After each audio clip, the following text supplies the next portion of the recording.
अस्सलाम वालेकुम student. Ninth chemistry chapter number 1 fundamentals of chemistry. आज हम पढ़ेंगे केमिस्ट्री की डेफिनेशन। केमिस्ट्री की आज हम पूरी एक्सप्लेनेशन पढ़ेंगे तारीफ़ के हवाले से, जो जो चीज़ें उसने बुक में डिस्कस की हुई हैं। Chemistry is the branch of science, ये साइंस की ब्रांच है और साइंस की इस ब्रांच में हम बेसिकली स्टडी करते हैं मैटर की। मैटर किसको बोलते हैं? मादे को। मादा क्या होता है? हर वो चीज़ जिसका मास होता है, जो स्पेस ऑक्यूपाई करती है, वो मैटर है। अब मैटर को एग्जांपल से समझाना ज़रूरी है। फॉर एग्जांपल हमारे इर्द गिर्द जितनी भी चीज़ें हैं, मेरे हाथ में ये पॉइंटर है, पॉइंटर को अगर देखा जाए इसका मास भी होता है और ये स्पेस भी ऑक्यूपाई करता है, तो ये मैटर है। सिमिलरली वो रोटी जो हम लोग खाते हैं, रोटी को देखा जाए उसका मास भी होता है और वो स्पेस भी ऑक्यूपाई करती है, वो भी मैटर है। हम पानी पीते हैं, पानी हम किसी कंटेनर में, किसी ग्लास में लेते हैं, पानी का मास भी होता है और वो स्पेस भी ऑक्यूपाई करता है, वो भी क्या है? मैटर है। फर्दर अगर बात की जाए, हमारी अपनी बॉडीज़ भी मैटर हैं, क्योंकि हमारा भी मास होता है, हम भी स्पेस ऑक्यूपाई करते हैं। इसका मतलब ये है कि मैटर में सॉलिड भी आ जाते हैं, लिक्विड भी आ जाते हैं, गैसेस भी आ जाती हैं। ये 3 फिजिकल स्टेट्स हैं मैटर की, जो कि आम तौर पर हम केमिस्ट्री में डिस्कस करते हैं। इन तीनों के अलावा हम प्लाज्मा को भी डिस्कस करेंगे। प्लाज्मा भी मैटर की एक स्टेट है, फोर्थ स्टेट ऑफ मैटर उसको कहते हैं। अच्छा, मैटर की हम स्टडी करते हैं। मैटर के हवाले से हम लोग पढ़ेंगे कंपोजिशन, स्ट्रक्चर, प्रॉपर्टीज़ और रिएक्शन। कंपोजिशन किसको बोलते हैं? तरकीब को। स्ट्रक्चर बोलते हैं साख्त को। प्रॉपर्टीज़ से मुराद होता है खसूसियात। और रिएक्शंस की मैंने ये शॉर्ट फॉर्म लिखी हुई है REX, लेकिन आप लोगों ने पेपर्स में ये शॉर्ट फॉर्म यूज़ नहीं करनी। सबसे पहले हम कंपोजिशन को देखते हैं। कंपोजिशन तरकीब होती है। तरकीब क्या होती है? जब हम लोगों ने कोई रेसिपी बनाना सीखनी होती है तो हम लोग कुकिंग चैनल देखते हैं, जिस पे साइड पे वो पूरी तफसील बताते हैं कि इस रेसिपी को बनाने के लिए आपको फ़लाँ मसाला जात या इंग्रेडिएंट्स की ज़रूरत है और उसको आपने इस मिकदार में लेना है। ये चीज़ तरकीब या कंपोजिशन कहलाती है। अब केमिस्ट्री में जो कंपोजिशन है वो हमें केमिकल फार्मूला से पता चलती है। किससे पता चलती है? केमिकल फार्मूला से। केमिकल फार्मूला को उर्दू में बोलते हैं कीमियाई फार्मूला। अब केमिकल फार्मूला हमें ये बताता है कि किसी भी ख़ास कंपाउंड या मॉलिक्यूल में कौन कौन से एलिमेंट्स मौजूद हैं, यानी विच टाइप ऑफ एलिमेंट्स, कौन से एलिमेंट या एटम मौजूद हैं किसी भी मॉलिक्यूल या कंपाउंड में। बेसिकली केमिकल फार्मूला में ना सिंबल दिए गए होते हैं, एलिमेंट्स के सिंबल दिए गए होते हैं और सिंबल्स को देखते ही हमें फ़ौरन पता चल जाता है कि ये एलिमेंट कौन सा है, क्योंकि हर एलिमेंट का एक स्पेसिफिक सिंबल होता है। जैसे कि नीचे जो एग्जांपल दी गई है, ये H2O, ये वाटर का केमिकल फार्मूला है। किसका केमिकल फार्मूला है? वाटर का। अगर इस केमिकल फार्मूला की तरफ गौर किया जाए तो इसमें एक हमें H लिखा नजर आ रहा है और एक O। H भी कैपिटल है, O भी क्या है? कैपिटल।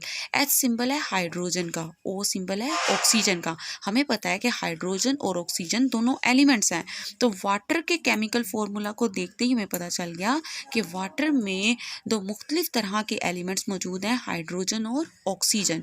नंबर 2, हमें सिर्फ कंपोजिशन से टाइप ऑफ एलिमेंट्स का ही पता नहीं चलता, बल्कि हमें इसके साथ साथ नंबर ऑफ एटम्स का भी पता चलता है कि हर एलिमेंट के एटम्स की तादाद कितनी है। हर एलिमेंट के एटम्स की तादाद कितनी है। बेसिकली हमें रेशो पता चलती है, किसकी भला? एटम्स की, जो कि किसी भी ख़ास कंपाउंड का हिस्सा है। फॉर एग्जांपल अगर देखा जाए वाटर के हवाले से, तो वाटर में हाइड्रोजन और ऑक्सीजन ये दोनों एलिमेंट्स मौजूद हैं और उनकी रेशो होती है 2:1। यानी यहाँ पर देखें, हाइड्रोजन के नीचे क्या लिखा हुआ है? 2 लिखा हुआ है। इसका मतलब ये है कि वाटर में हाइड्रोजन एलिमेंट के एटम की तादाद होती है 2 और ऑक्सीजन एलिमेंट के एटम की तादाद होती है 1। This is the ratio of atom 2:1। अब ये जो सारी की सारी चीज़ है, इतनी यहाँ से लेकर यहाँ तक, दिस इज़ कॉल्ड कंपोजिशन। तो कंपोजिशन हमें 2 चीज़ों के मुतालिक इंफॉर्मेशन देती है। नंबर 1 कि किसी भी कंपाउंड या मॉलिक्यूल में कौन से एलिमेंट मौजूद हैं और उन एलिमेंट के एटम्स की तादाद कितनी है, यानी एटम्स की रेशो। ये दोनों बातें हमें कंपोजिशन से पता चलती हैं। अभी मैंने आपको कंपोजिशन यानी तरकीब के हवाले से बताया कि कंपोजिशन हमें केमिकल फार्मूला से पता चलती है और कंपोजिशन हमें बताती है कि किसी भी ख़ास कंपाउंड या मॉलिक्यूल में कौन से एटम्स मौजूद हैं और हर एलिमेंट के एटम्स की तादाद कितनी है। अब हमें ये भी तो पता होना चाहिए ना कि किसी भी ख़ास कंपाउंड या मॉलिक्यूल में जो एटम्स मौजूद हैं वो आपस में किस तरीके से जुड़े हुए हैं, कौन सा एटम किस एटम के साथ जुड़ा हुआ है। तो स्ट्रक्चर बेसिकली हमें इस चीज़ के मुतालिक इंफॉर्मेशन देती है। स्ट्रक्चर को उर्दू में बोलते हैं साख्त। इट शोज़, ये हमें बताती है, किस चीज़ के हवाले से बताती है, यहाँ पर शोज़ का मतलब है बताती है। भाई किस चीज़ के हवाले से, अरेंजमेंट के हवाले से। किसकी अरेंजमेंट, एटम्स की अरेंजमेंट, यानी एटम्स की तरतीब क्या है। तरतीब का मतलब क्या है, तरतीब का मतलब होता है द वे, किस तरीके से atoms are bonded with each other. Bonded का क्या मतलब है, जुड़े हुए हैं, विद ईच अदर, एक दूसरे के साथ, यानी जो एटम्स हैं वो एक दूसरे के साथ द वे किस तरीके से जुड़े हुए हैं। ये चीज़ हमें कौन बताता है, स्ट्रक्चर बताता है, साख से हमें पता चलता है। अब देखिए मैंने उर्दू में भी लिखा हुआ है एटम्स आपस में कैसे जुड़े हुए हैं, या कौन सा एटम किस एटम के साथ जुड़ा हुआ है, ये हमें स्ट्रक्चर से पता चलता है। किससे पता चलता है, स्ट्रक्चर से। अब फॉर एग्जांपल वाटर को मैं कंसीडर करती हूँ, क्योंकि मैंने पीछे भी कंपोजिशन में वाटर की एग्जांपल दी है। वाटर को अगर देखा जाए, इसमें ठीक है जी, हाइड्रोजन और ऑक्सीजन के एलिमेंट्स मौजूद हैं। हाइड्रोजन एलिमेंट के एटम की तादाद 2 होती है, ऑक्सीजन एलिमेंट के एटम की तादाद 1 है। किसमें भला, वाटर में, क्योंकि H2O वाटर का केमिकल फॉर्मूला है। तो अगर देखा जाए तो ऑक्सीजन सेंट्रल एटम है और ऑक्सीजन ने बॉन्ड बनाया हुआ है। केमिस्ट्री में एक जो लाइन है वो एक बॉन्ड को जाहिर करती है। किसको जाहिर करती है, बॉन्ड को। केमिस्ट्री में जब भी आपको दो एटम्स के दरमियान या एटम के सिंबल के दरमियान लाइन नज़र आए तो वो बॉन्ड को जाहिर करती है। और जो साइड एटम है वो हाइड्रोजन है। अगर देखा जाए तो ऑक्सीजन बिल्कुल सेंटर में है और ऑक्सीजन ने दोनों हाइड्रोजन के साथ अलग अलग बॉन्ड बनाया हुआ है। बेसिकली वैसे तो हमें ये लाइन लग रही है, लेकिन ये लाइन बॉन्ड कहलाती है। क्या कहलाती है, बॉन्ड। अच्छा, अगर देखा जाए तो यहाँ पर जो एंगल है वो 104.5 डिग्री का है। वाटर में एंगल कितना होता है, 104.5 डिग्री। अगर आप इसकी तरफ गौर करो तो ये आपको वी शेप लग रही होगी, यानी वी वैसे बच्चे ऐसे लिखते हैं, लेकिन आप चाहें तो वी को ऐसे उल्टा भी ड्रा कर सकते हो। इट्स आल्सो करेक्ट, ठीक है। तो वाटर की बिल्कुल ऐसे वी शेप बन रही है, जिसमें ये वाला जो कोना है यहाँ पर ऑक्सीजन है और इन कॉर्नर्स पर ये दो कोने हैं, इन पर हाइड्रोजन है। अच्छा, तो वाटर की शेप कैसी होती है, वाटर वी शेप्ड होता है। ये हमें सारी की सारी बातें टेक्निक से पता चली हैं। डिफरेंट टेक्निक्स केमिस्ट्री में इस्तेमाल होती हैं जो कि हमें मॉलिक्यूल्स के स्ट्रक्चर के हवाले से इंफॉर्मेशन देती हैं। तो थोरेटिकली नहीं हम बता सकते, ये एक्सपेरिमेंटल चीज़ है, यानी किसी भी मॉलिक्यूल का स्ट्रक्चर हमें एक्सपेरिमेंटली फाइंड आउट करना पड़ता है, एक्सपेरिमेंट परफॉर्म करके पता चलता है डिफरेंट टेक्निक्स के इस्तेमाल से। नेक्स्ट हम पढ़ेंगे प्रॉपर्टीज़, क्योंकि केमिस्ट्री की डेफिनेशन में हमने प्रॉपर्टीज़ का भी जिक्र किया। प्रॉपर्टीज़ से क्या मुराद होता है, खसूसियात या ख़ास। प्रॉपर्टीज़ दो तरह की होती हैं, फिज़िकल प्रॉपर्टीज़ और केमिकल प्रॉपर्टीज़। फिज़िकल प्रॉपर्टीज़ बोलते हैं तबई खसूसियात को।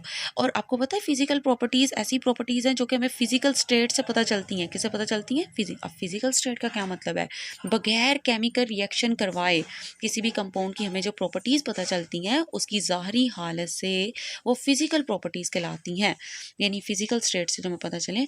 फॉर एग्जांपल इसमें कलर फॉर एग्जांपल किसी चीज़ को देखते ही मुझे पता चल जाएगा इसका कलर क्या है, इसका कलर ऑरेंज है, ब्राउन है, ये कलरलेस है, वाइट कलर की है, एट्सेट्रा। इसकी स्मेल है या नहीं है। स्मेल के लिए आपकी किताब में ओडोर का लफ्ज़ भी आया होगा, यानी उसकी स्मेल, उसकी बू है या नहीं है। टेस्ट, उसका जायका कैसा है, टेस्टलेस है या कोई जायका है। मेल्टिंग पॉइंट उसका कितना है, तो मेल्टिंग पॉइंट मालूम करने के लिए आपको कोई केमिकल रिएक्शन नहीं करवाना पड़ता। सिमिलरली बॉइलिंग पॉइंट क्या है, तो बॉइलिंग पॉइंट भी फाइंड आउट करने के लिए आपको किसी तरह का कोई केमिकल रिएक्शन नहीं करवाना पड़ता। लेकिन यानी बेसिकली फिजिकल प्रॉपर्टीज़ हमें पता चल जाती हैं बगैर केमिकल रिएक्शन करवाए, बगैर केमिकल रिएक्शन करवाए। नेक्स्ट अब हम लोग पढ़ेंगे केमिकल प्रॉपर्टीज़, क्योंकि मैंने आपको बताया प्रॉपर्टीज़ दो तरह की होती हैं, फिजिकल प्रॉपर्टीज़ और केमिकल प्रॉपर्टीज़। केमिकल प्रॉपर्टीज़ बोलते हैं कीमियाई खसूसियात को।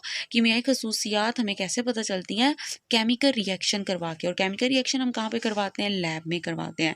तो ऐसी प्रॉपर्टीज़, ऐसी खसूसियात जो कि केमिकल रिएक्शन करवा के हमें पता चलें वो कीमियाई खसूसियात कहलाती हैं। और फिजिकल प्रॉपर्टीज़ जो बगैर केमिकल रिएक्शन करवाए पता चले। तो अगर हम एग्जांपल लें वाटर की, तो वाटर के हवाले से अगर बात की जाए तो ये कलरलेस होता है। प्योर वाटर की अगर बात की जाए तो प्योर वाटर क्या होता है, कलरलेस, यानी इसका कोई रंग नहीं होता। और ये टेस्टलेस होता है। क्या होता है, टेस्टलेस होता है। और क्या होता है, ये ओडोरलेस होता है, इसकी स्मेल भी नहीं होती। अगर वाटर के मेल्टिंग पॉइंट को डिस्कस किया जाए, MP में इसको लिख रही हूँ, ये होता है 0 डिग्री सेल्सियस। अगर वाटर के बॉइलिंग पॉइंट की बात की जाए तो ये होता है 100 डिग्री सेल्सियस। ये इसकी सारी की सारी फिजिकल प्रॉपर्टीज़ हैं। और केमिकल प्रॉपर्टीज़ में वाटर का हम रिएक्शन देखेंगे दूसरे सब्सटेंसेस के साथ, वाटर का हम रिएक्शन देखेंगे दूसरे सब्सटेंसेस के साथ। आई होप स्टूडेंट्स आपको केमिस्ट्री की डेफिनेशन समझ में आ गई होगी। ये देखें, तो मैंने डेफिनेशन में जितने भी टर्म्स थे उन सबको क्लियर कर दिया है। मैंने कंपोजिशन, स्ट्रक्चर, प्रॉपर्टीज़ और प्रॉपर्टीज़ के अंदर ही मैंने आपको केमिकल रिएक्शंस के बारे में भी बता दिया है।